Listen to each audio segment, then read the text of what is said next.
Madam Speaker, when most people think of outlaws in the dark of night, lawlessly shuffling around guns and money to other outlaws, most people would never imagine that the government of the greatest nation in the world would be engaged in a stealth smuggling operation by sending guns and money to narco-terrorists.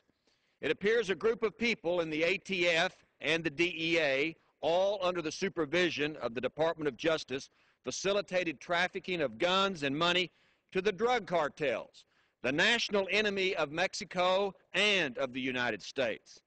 These vicious cartels have inflicted terror on both sides of the border. They are literally at war with the Mexican people, the people to the south of us, our neighbors. First, we learned that the Justice Department, with the help of the ATF, apparently facilitated smuggling of over 2,000 weapons to the drug cartels.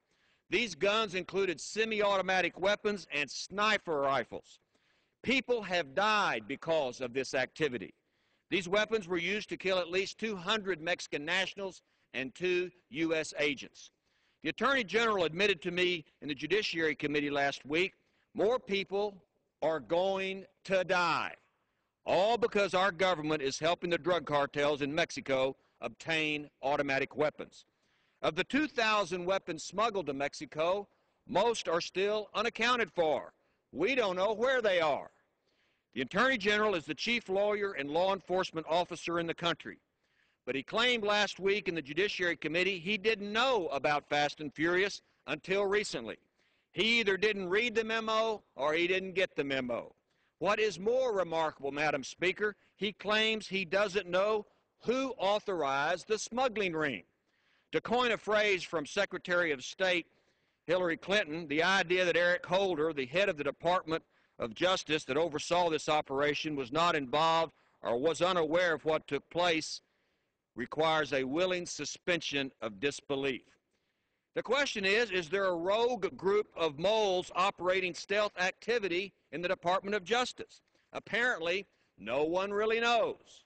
The Attorney General also admitted last week that this operation was in fact reckless. It's worth noting, Madam Speaker, when a person recklessly causes the death of another person, it's the crime of manslaughter. If people under the Attorney General violated U.S. or international law, they need to be accountable for their actions.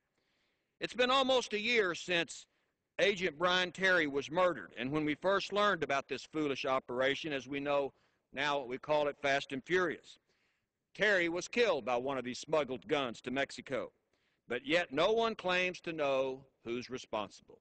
The second part of the rogue operation was the apparent laundering of money to the Mexican narco-terrorists, facilitated once again by the United States government.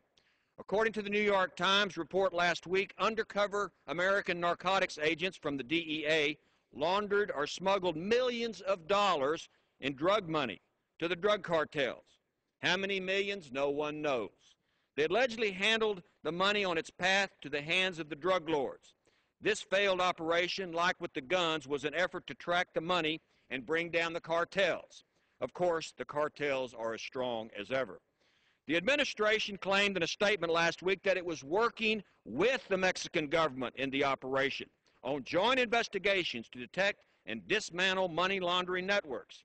However, according to a spokesperson for President Calderon of Mexico, they had no idea the DEA was involved in this drug money laundering operation. The DEA and the ATF are under the control of the Justice Department. These disturbing operations facilitated the worst kind of result. They have resulted in people dying, and millions of money and hundreds of guns are unaccounted for. The drug cartels are the narco-terrorists. They are the enemy of Mexico and the U.S. They exist to obtain money and guns, and the United States help them get both. Somebody needs to go to jail. We need an independent counsel to investigate the Justice Department and the ATF. The Justice Department cannot be trusted to investigate themselves because the agency has lost credibility. Even Washington insiders responsible for Fast and Furious and laundry smuggling cannot hide from the long arm of the American justice system because, Madam Speaker, justice is what we do in this country, and that's just the way it is. I yield.